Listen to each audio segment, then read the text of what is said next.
We're back working on the old FE Ford again this week. Like a couple weeks ago, we put up a video that's way more successful than I expected it to be, where we disassembled that old FE that came out of my Ford Galaxie. An overwhelming number of you said that instead of the rings that we found, which I do believe is a huge part of the problem, if not the whole problem, you all said it's the heads. It has to be in the heads. It's valve seals, it's valve guides, etc., etc.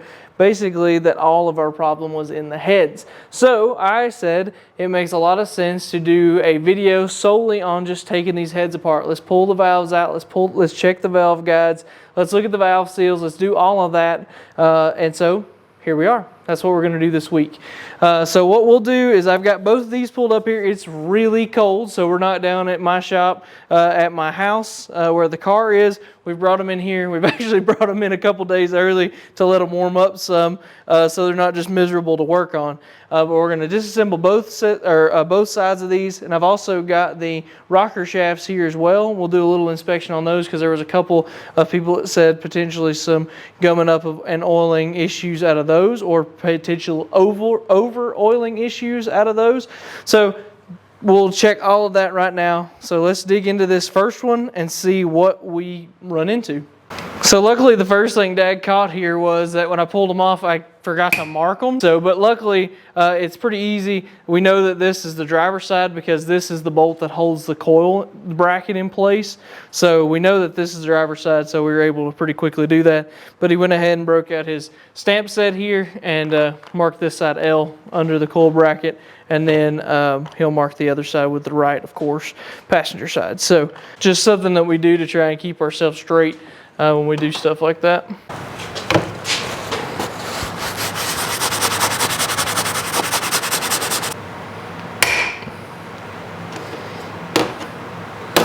Well, it's a valve spring compressor. We're going to try to take these valves out of this thing and kind of see what the seals and all that stuff looks like. There you go.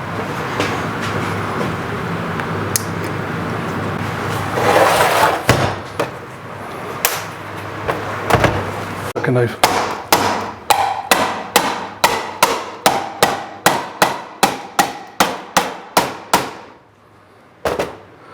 don't know if that'll unstick them or not.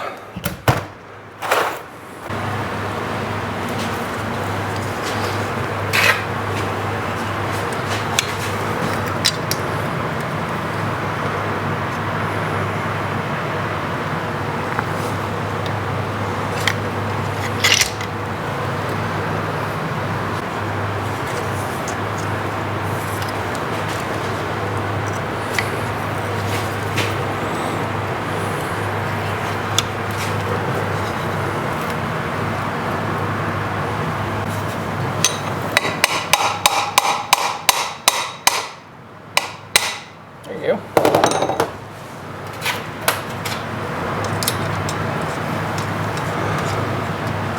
It's got like a, that's weird. See if it'll come out of there. Oh. Huh. These things are sharp. Yeah. Huh. It's chewed up. Yeah, that's what I'm saying. They're like chewed up. And this thing's got like, Bring them that's in weird. here and show you guys. This thing's got like, See how jagged and sharp the end of those are? I've never seen that before. It's chewed up. and it's got like 2-piece retainers.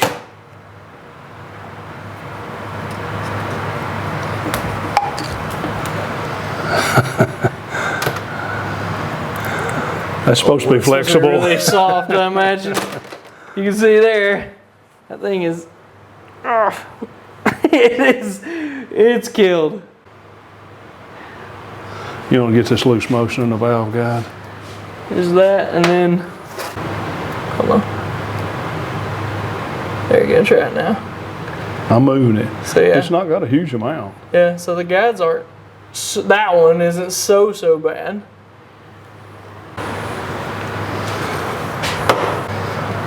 Like I say, it ain't got a huge amount of And they got an excessive amount of valve guide wire.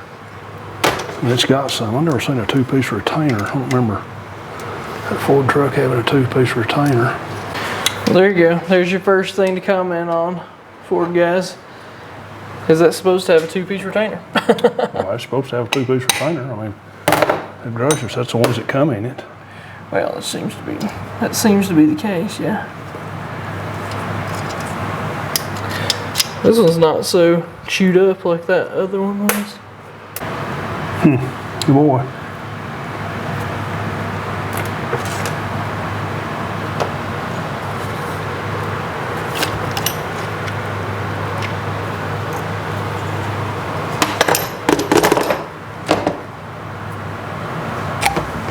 Oh yeah. Oh yeah. This is a rock. It's brittle. It is rock solid. That's me squeezing on it as hard as I can, and there's literally no movement in it. Like I say, it's got some guide wire, but it's not. These two's not terrible.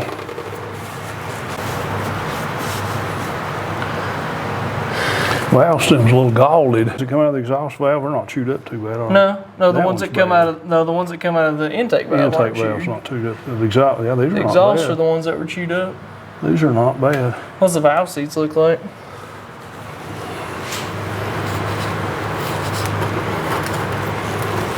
And the intake valve seat, it's still bright. The exhaust is kind of, which naturally it'll be with the heat. Oh yeah. It would be kind of, and the exhaust valve are.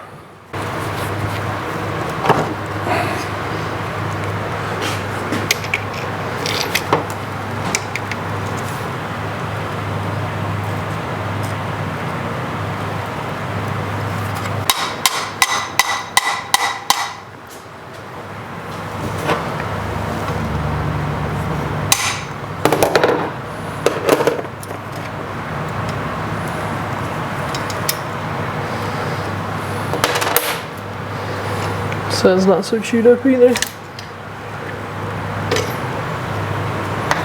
That's another exhaust. Mm-hmm. Yeah. Valve seals are not, I don't think the problem's come out of these cylinder heads. The oil consumption. Not as big a issue, no. Because these are hard, but they still got a pretty good vid on the valve. Yeah, they do. Yeah. I mean, that's not. I don't think any oil is going past those. And like I say, it's got some guide wire, but not. Is that one dark? Yeah, that one's dark too. But that's just heat. That's exhaust normal. Well, it's 60 years of exhaust. Right. You know. Right. Literally.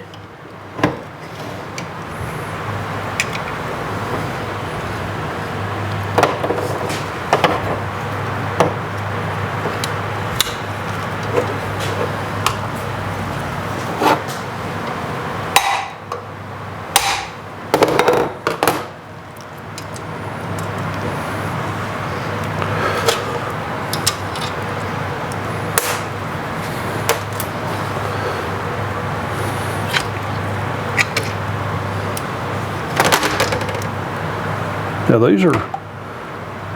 that's not like completely gone, and it's got a pretty good fit on it. Yeah, valve stem. all of them have. I mean, they've almost had a suction they're fit hard when pretty you pull good. them off.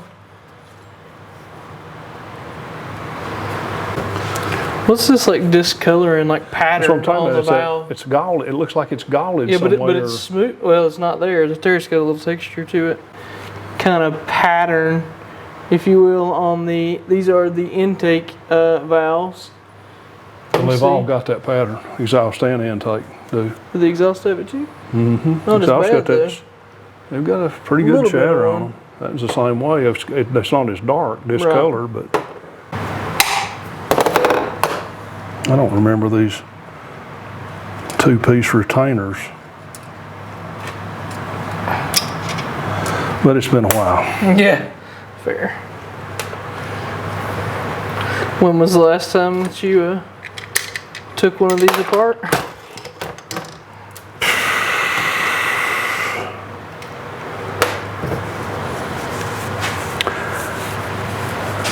'80.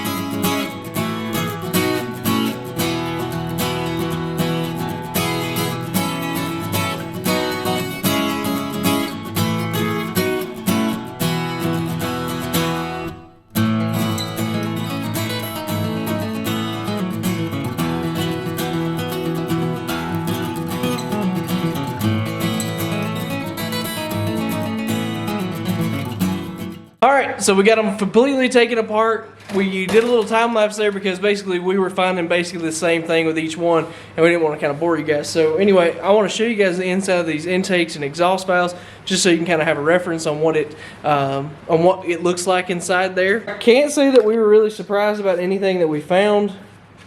So yeah, so you can look right here.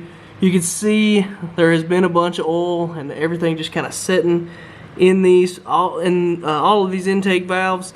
So it's just kind of, again, kind of a combination thing. The only thing I would say that we're still a little curious about is exactly how those dang rings got welded to the expanders like that. Maybe it was run low on oil at some point, it overheated.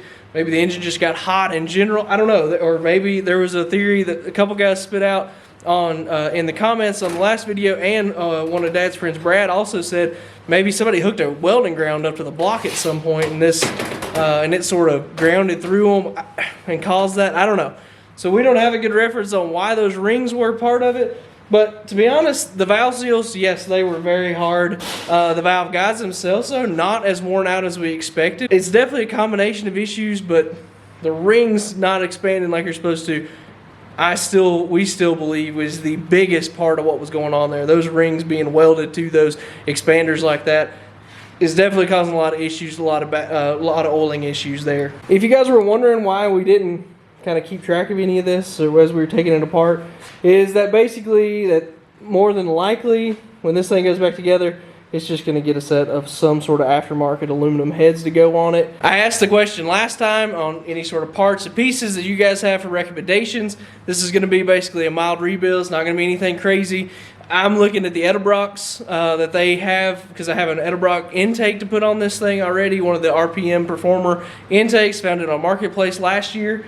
And I'm thinking maybe that coupled with the Edelbrock cylinder heads maybe be a good combination. Let me know what you guys have run. If you've had any issues with those, or if you've just had great experience with them, let me know in the comments. It'd be great to know. So the other thing that we're going to look at just super fast here is looking at the rocker shafts. So these FE engines oil through those rocker shafts, and you can see it's actually in that one right there. You can see where that oil port is there, that hole that goes into it.